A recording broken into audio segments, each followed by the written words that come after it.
One simple move can change a war. It can turn fear into victory. It can turn a small army into a force that breaks an empire. This is the story of one such move. A move that was not born of brute force, but of keen observation and quiet courage. In the face of impossible odds, the mind can become the most powerful weapon. The war is old. The year is 216 before Christ. The place is a field near a small village in southern Italy named Cannae. The rising power of Rome, the Carthaginian general Hannibal Barca. The Second Punic War had been raging for 2 years. Hannibal had already inflicted stunning defeats upon the Romans. He had crossed the Alps with his elephants, Trebia, Lake Trasimene, shaking the very foundations of the Roman Republic. The numbers on this day, today, 2026-02-26, still tell a story of daunting odds. Rome had assembled one of the largest armies in its history. More than 80,000 men marched onto the plain of Cannae, a legion of steel and discipline. They were determined to crush Hannibal once and for all. They had more men. They had more arms. They had the fierce pride of a republic that did not know how to accept defeat. Hannibal stood with perhaps 50,000 soldiers, Carthaginians, Gauls, Spaniards. He was outnumbered, far from home. His supply lines were fragile. The Roman consuls, Varro, Paulus. They chose the battlefield, a wide, open plain, perfect for their superior numbers. The Roman advantage was their infantry. The legions were the backbone of their military might, renowned for their discipline, their relentless forward pressure. Their tactic was straightforward and brutal. They would pack their soldiers into a deep, dense formation. This formation was designed to act as a sledgehammer, concentrating immense force on a narrow front. They believed no line could withstand this direct assault. Once the enemy center broke, the rest of the army would panic and collapse. Usual tactics would fail against this Roman hammer. To meet it head-on with a thinner line was suicide. The line would buckle, break, and the battle would be over in minutes. To try and outmaneuver such a force on an open plain was equally perilous. The Roman cavalry was sufficient to protect their flanks from simple flanking attacks.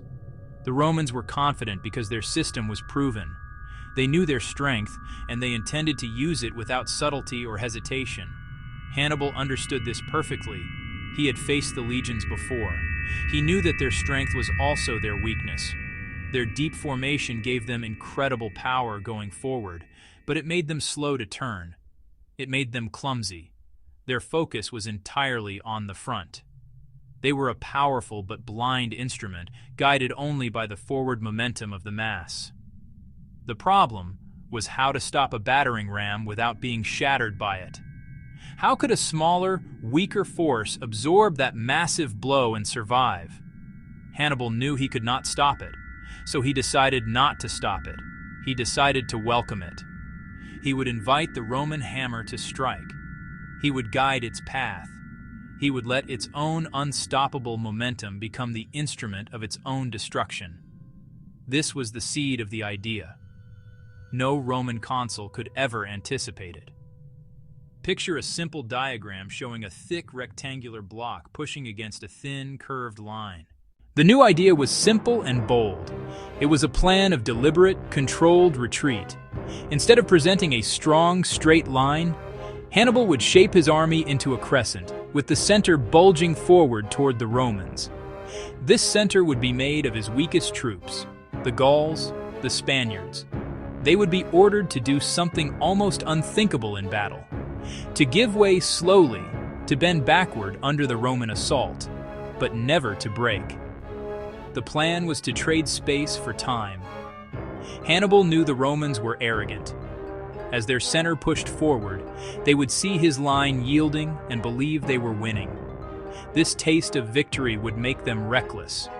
They would push harder, pouring more and more soldiers into the center, eager to deliver the final blow. They would become fixated on this apparent breakthrough, ignoring what was happening on the sides. Their focus would become their prison. The key to the plan lay on the flanks. Hannibal placed his best soldiers, his veteran African infantry, on the wings. They would be held back, almost hidden from the main action at the start. They would hold their ground firmly. As the Roman legions plunged deeper, they would inevitably pass between these two immovable blocks of African veterans. The trap would be set. The enemy would walk into it themselves. This was not a plan about killing the enemy. It was a plan about containing them, using their own formation and their own mindset to herd them into a kill zone. The crescent shape was the bait. The slow retreat of the center was the lure. The strong, unmoving flanks were the walls of the trap. The final step would be to close the gate. It was a strategy of deception, patience, and perfect timing. A battlefield treated not as a slugging match, but as a chessboard. This is the story of a lone, determined general looking out over a vast, empty plain at sunrise.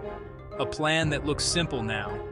At the time, a gamble of breathtaking audacity. Execution is the hardest step. On the morning of the battle, Hannibal arranged his army just as he had envisioned. He stood before his men, a collection of different languages and cultures, and explained the plan. He told the Gauls in the center that their role was the most important. He told the Spaniards in the center that their role was the most important. They must not panic. They must fall back in good order. Pull the Romans in, deeper and deeper. He told his African veterans on the wings to be patient, to stand like rocks until the signal was given. Every man had to trust the plan completely. The Roman legions, chanting their war cries, advanced with terrifying force. They crashed into the bulging Carthaginian center.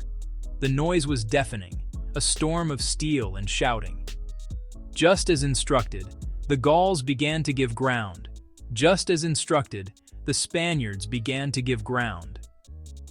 The crescent began to invert. The bulge forward became a deep pocket, a U-shape with the Romans pouring into its center. To the Roman consul Varro, it looked like a glorious victory in the making.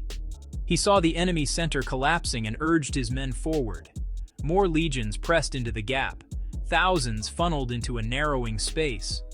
Their formation became deeper and more compressed.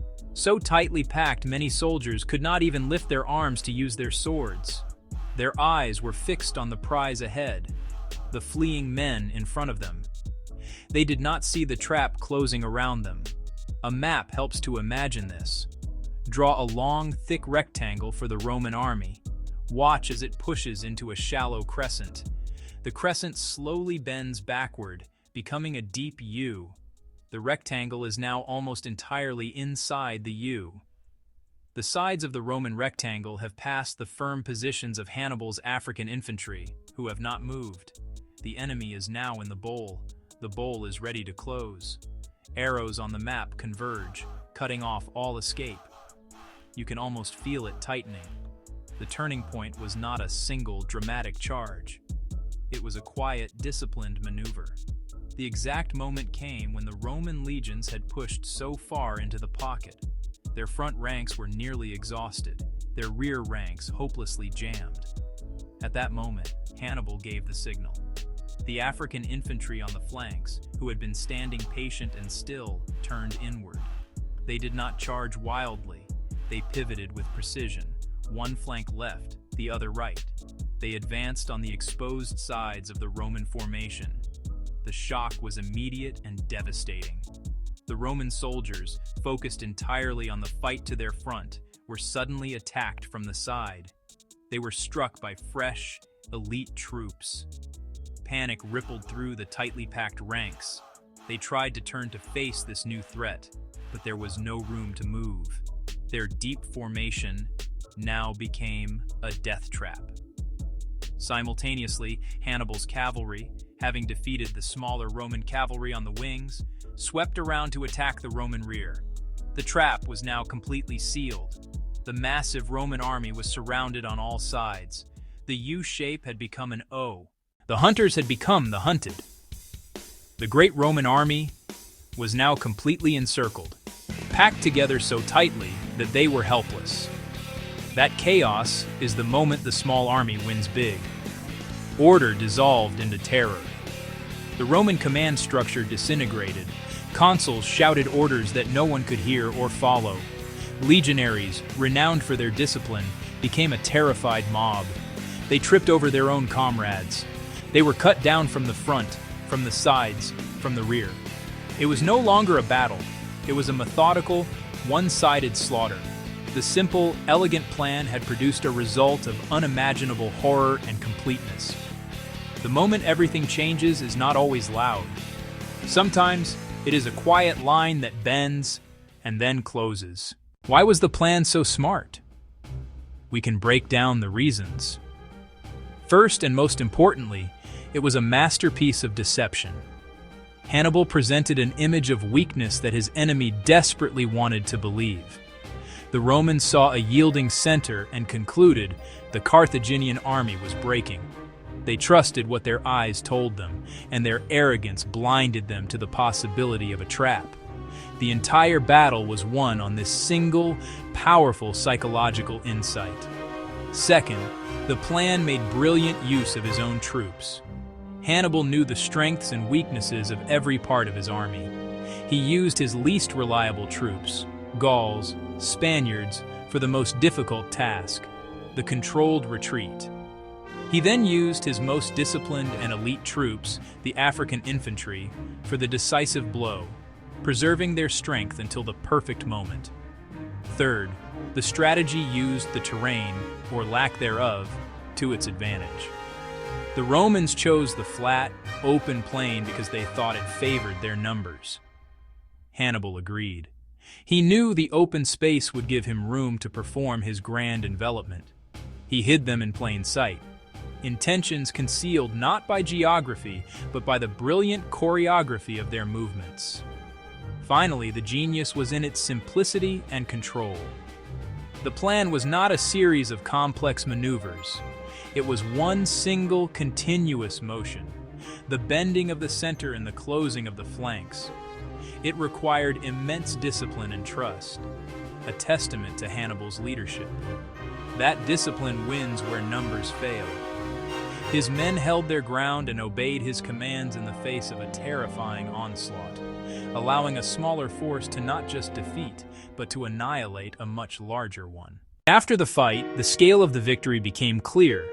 Roman sources claim that out of more than 80,000 men who marched onto the field, nearly 70,000 were killed or captured. The Carthaginian losses were less than 6,000. It was one of the most lopsided and complete victories in all of military history. The field was silent, littered with the cost of Roman overconfidence. News moved fast. When word reached Rome, the city was plunged into panic and mourning. The defeat at Cannae became a scar on the Roman psyche, a benchmark for disaster remembered for centuries. The strategy of envelopment, the Cannae model, became a subject of intense study. It showed that brains could beat brawn. Hannibal did not boast. He understood the price of war. Rome's resilience was its own strength, and the war would continue for another 14 years. But the battle had changed everything. It shattered the myth of Roman invincibility. Sometimes, the greatest victories aren't won with strength, but with strategy. History is written by those who think differently.